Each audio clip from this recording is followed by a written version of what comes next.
Please. I can see, you can see, yes, we're all good to go and play. Perfect. So thank you very much. It's been really a wonderful presentation for the rest of the panelists, and it was really insightful for many things that we do. Just in our case, what we're trying to do here is that we are as you know, you mentioned yourself that it's the Spanish Tourism Board in Dublin. So we are part of Tour de Spain. So we are one of the branches. There are 33 offices in 84 countries. And as you know, if you are into the trade sector, we are actually a DMO, so to speak, but we are, let's say, the public body. We are part of the Secretary of State for Tourism, and we are the body responsible for marketing Spain as a travel destination. So we try to create value for the tourism sector, and we use this market intelligence that we are going to show you in a minute, and the generation of tourism knowledge for the trade sector here in Ireland as well. So the most important thing is that it's been a really challenging time because, as you know, Spain has been twice declared the most competitive tourism economy according to the World Economic Forum of Davos. But now, well, you know, we are in the pandemic. Many things are changing, and we want to know what's happening and what is going to happen when this is overish, so to speak. So just this only to mention that Ireland is very important for the Spanish market, the Spanish tourism economy, because I don't want to read this just to mention that half of the population of Ireland travel to Spain every year. So it's only 2 point something million of people, but it's of course less than the 18 millions that UK is sending over. But this counts for half of the population in Ireland. Sorry, and you know, in terms of UK, it's biggest in Ireland because of this per capita measure. So the important thing is that Irish market is very important for Spain, and the expenditure of the Irish traveler is 10% higher or bigger than the Brits and the Germans, which are the two key pillars for the Spanish economy. So just to say, this is the before the case study that I want to mention is that Spain has been into tourism for many years. It's one of the first economies to exploit tourism, and it accounts, sorry, for the 13% of the GDP. So there is a marketing strategy actually in place. We started using quantitative and qualitative techniques in 2012 with these 20,000 interviews annually. It's a huge demoscopic study. And what we do is simplistically, so to speak, we ask people why do they travel, when and where, of course, and would like to do, what would you like to do when you are in your destination? After that, we cluster information, we clusterize it, and we come with a specific profile that we want to aim at our marketing campaigns. We call it cosmopolitan. Well, the important thing is, the important messages is that, as you know, well, Ireland has been one of the most disconnected economies during the pandemic, and still is. So it's number two according to statistics this year from Eurocontrol, just after Albania in the European Union. So what should we do? Because there were no people, actually many people used to travel, of course, before the pandemic in Ireland, but we contacted DIA and we started to put in place a strategy because in Dublin Airport, of course, the numbers were very, very, very low because of this disconnection. So instead of just, sitting down and think what to do, we came with this idea, so to speak. We know that things are different or are going to be different, and people, even us, of course, we are changing, and we've been changing along the pandemic. So what we wanted to do is to get, in a way, get closer to the audience to understand how the pattern and the habit of people during the pandemic were changing, still to be, of course, top of mind when we travel again, when the government allow us to travel again. And we actually perform this action that we're going to explain in just 5 minutes, 7 minutes, what we do. What we're doing is at Dublin Airport, first of all, we want to qualify leads. So we put in place an infrastructure, this place in the airport. I'm going to show you in the next slide. This is it.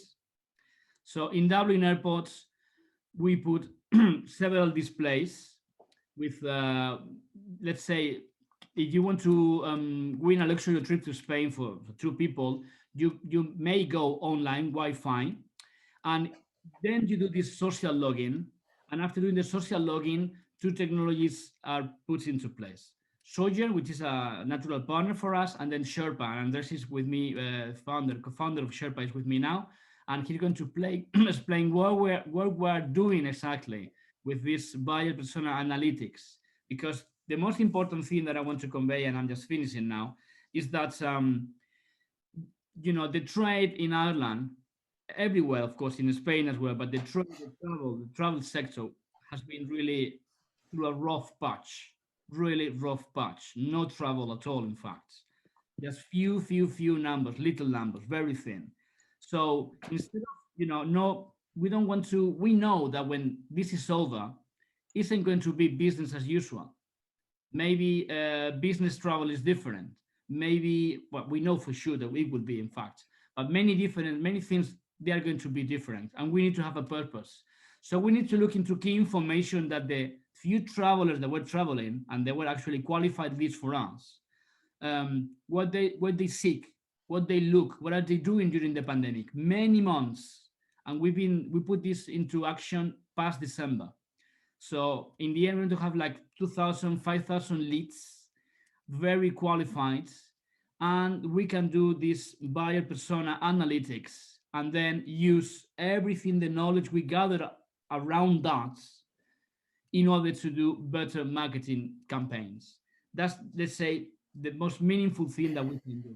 So now I want to actually have this conversation with Andres, with me. So Andres, you can jump over anytime, and you can tell us exactly what is the, let's say, the journey regarding from social login until we arrive to the last parts through the buyer persona analytics to the ads in the end. All yours, Andres. Yes, thank you, Ruben, and thank you everybody for the opportunity to be with you today, and thank you all the participants for staying until till the end of the session. If you can, Ruben, please go to the next slide, please. Uh, throughout the session today, there's been many topics, but I think there's one has been mentioned a few times, which is social media, all the richness and the intelligence and the importance that social media has these days. And basically, I think Tour Spain is being very clever in utilizing social media and utilizing data to be more effective in the marketing strategies. At the end of the day, the times are challenging, and the best efforts that we can make, that will be, I'm sure that they will return better results. So in social media, we all use social media, Facebook, Twitter, etc. We're constantly liking things, commenting on things, leaving our trace in terms of geolocations, comments, etc. And that is very valuable information to really understand the lifestyle and preferences of our customers, of our travelers, and really try to reach out to them with a more personalized message, with a message that they will find useful and interesting, and eventually they will purchase our services or products in a much more efficient way, and in a more beneficial way for everybody. If you go to the next one, please, Ruben. So basically, we're helping Tour Spain analyze all this social media information and create personalized profiles for each of these travelers. And the type of information that we're looking for is affinity towards brands, interests, to see what are their hobbies, their interests, their lifestyle, other places where these people might have been to, in general, what type of preferences they have. And with this information, if you go to the next page, please, Ruben, be able to personalize the communications much better. So as Ruben was saying, we're doing this with a few campaigns. This is an example where Tour Spain is giving away a very nice luxury trip for 2 people. In order to participate, we have to do social login with Facebook, with Twitter.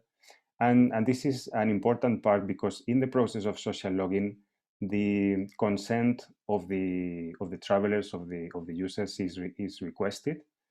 which makes the whole process compliant with GDPR. So by accepting these terms and conditions and these consents, we can have this much better understanding of the preferences of each individual. And then if you go to the next one, please. With these individual profiles that we can build, we can start working on segmentations and really analyzing and understanding the groups that we have within our communities. In the case of Tour Spain, there are a few groups which are more interesting for their strategies. For example, travelers that might be interested in outdoor activities, people interested in arts and culture. So we can, as Spain, as a country, we have a lot of options and experiences to offer them in any of these different subjects. So it's really relevant as consumers to receive communications and offers that are more tailored to our own interests. We're going to find more interest in a communication that really hits the target in terms of what we prefer, and we are more likely to act upon those types of communication. So this is what Tour Spain is really achieving by understanding the preferences of these groups of people and then be able to communicate with them with a much more personalized message. The fact that we can also analyze the type of people that are actually traveling within during these very challenging times also gives us an indication of the type of future traveler that we can expect in the coming weeks, in the coming months, really, as vaccines get more and more spread and within the population. We all expect. I want to go on holiday as well, so I'm just waiting for my vaccine to be ready so I can go on holiday myself. But understanding the preferences of us travelers, consumers, is really allowing Tour Spain to communicate with them at a much more personal level, and that's driving more confidence, that's driving better results. So these groups of people that we have identified following a series of interests or things that they have in common. If you go, please, Ruben, to the next one and last slide. These groups of people, we can really analyze them in much more detail, building buyer personas. And the good thing with Tour Spain is that they're building these buyer personas based on data. So besides asking the panels, sometimes buyer personas are designed based on gut feeling or our own ideas of what the ideal traveler might be. In this occasion, Tour Spain is actually building these reports based on data, on the data of the actual travelers. And this is very useful because by really understanding each group, what are the main things that they have in common, what are the things that they prefer, this is going to enable them to then, for example, go to Facebook ads and do a lookalike campaign, really targeting people that are very, very similar to those that are actually traveling right now. So this is going to allow Tour Spain to actually target the right people, or at least the people that seem to be more likely to be traveling during these coming times. So this is all. Hopefully, I didn't take too long. And Ruben, I pass on the floor to you. Yeah, I'm wrapping up. What I wanted just to say is thank you, DAA, thank you, Andres from Xeerpa, and of course, IAB. The important thing is that we want to be meaningful and convey meaningful marketing to our customers when we can all travel again. And we need to better communicate, better understand, because there will be a new normal, whatever it is, new things, new experiences. Everything will be maybe outdoors, many things, and we just don't want to do the same as it was before.